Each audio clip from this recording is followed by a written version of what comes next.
Sabi nila, masarap daw magsiman kasi nakakapunta kahit sang bansa. Totoo naman, ang hindi lang nila alam, ang kapalit naman nito ay ang pangulida sa pamilya.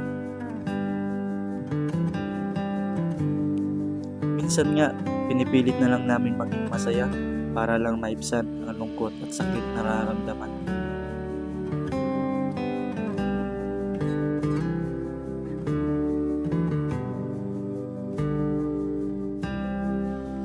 Hindi talaga natin masasabi kung hanggang kailan tayong malakas.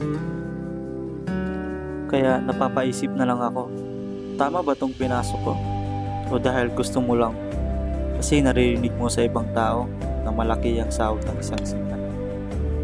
Kaya kung may pagkakataon kayo, piliin nyo yung gusto nyong tahakin.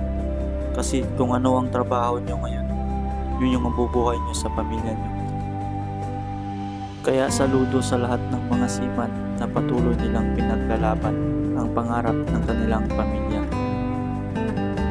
Kaya sa pamilya na naiwan sa Pilipinas, palagahan ninyo ang bawat pera na pinapadala nila kasi dugot pawis ang puhunan para mabigay ang pangangailangan ng bawat pamilya.